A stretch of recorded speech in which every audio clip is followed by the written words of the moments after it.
On the Pfaff Quilt Expression 720, there is an extra piece that comes with this machine, and this is to lift and lower the presser foot.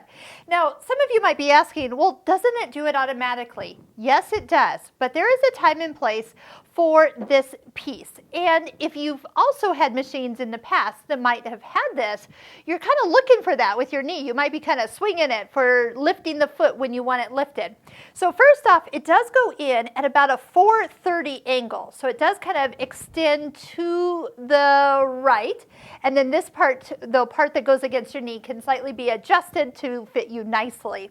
Now, when you're sewing, oftentimes, like if you're sewing and you're stopping with the needle down, the foot automatically comes up.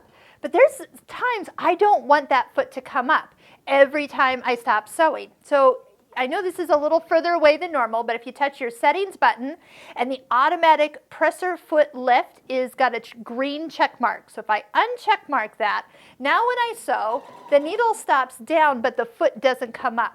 So let's say that that's the way I like to sew. And right now that's feeling good. It's just holding my fabric. I don't need it to pop up every single time. But now I need to turn a corner or kind of shift my fabric a little bit. This will work two ways. So first off, with your knee gently against it and with a slight push, it will raise just a little bit, like that little hover position you're used to.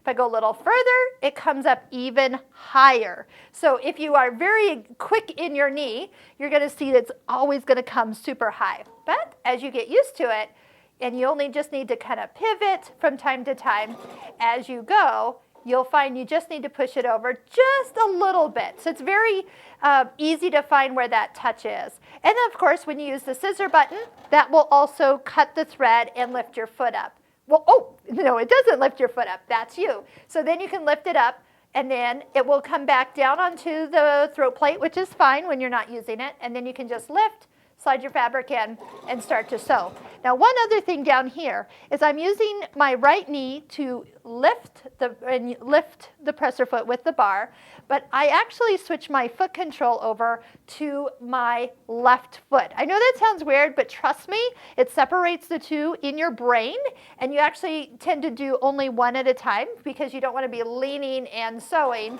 Actually, it won't let you because it'll automatically put that foot down if you step on the foot control. So there's actually a little safety measure in there.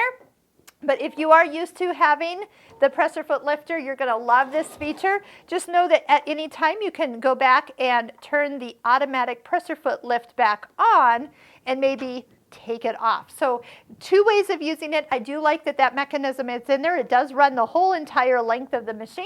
So that's what this little guy is for. So hopefully you give it a try. It might actually be just what you were looking for.